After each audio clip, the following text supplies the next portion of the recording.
L'un des plus grands dommages qui peut arriver à l'homme est l'illusion de faire la volonté de Dieu tout en ne faisant pas la volonté de Dieu. La volonté de Dieu ne se confond avec aucune créature, avec aucune situation dans laquelle nous nous trouvons, même si dans cette situation nous venons nous rencontrer pour essayer de connaître Dieu. La volonté de Dieu ne se confond avec aucune autorité, aucune institution, aucune religion. Alors comment trouver la volonté de Dieu?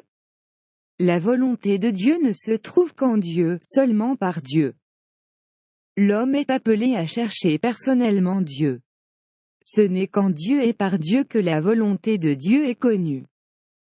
Il faut donc surmonter tout notre monde, toutes nos situations et élever nos pensées, nos yeux vers Dieu pour recevoir de lui et seulement de lui sa volonté.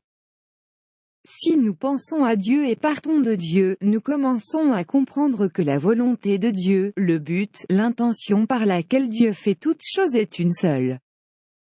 Lui-même. Dieu fait tout pour se faire connaître. Si c'est la volonté de Dieu, nous faisons la volonté de Dieu dans la mesure où nous essayons de connaître Dieu.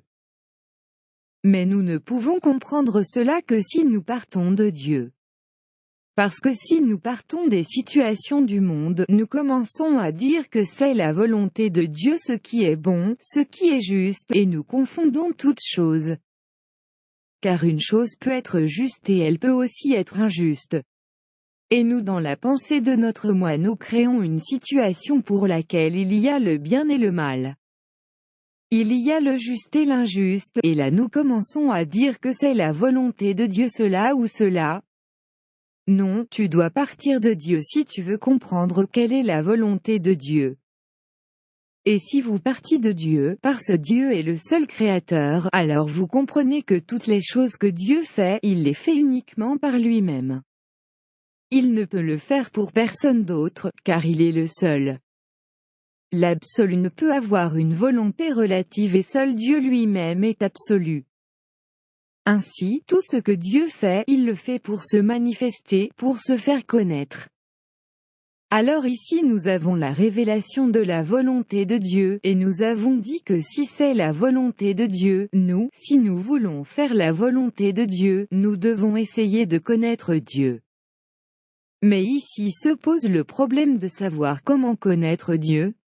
Nous éliminons toutes les confusions qui peuvent exister sur le terme « volonté de Dieu ».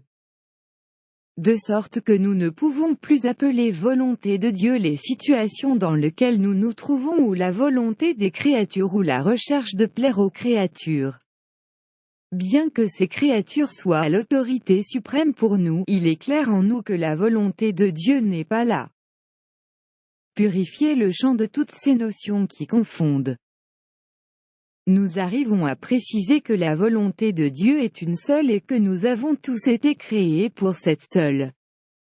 Pour connaître Dieu.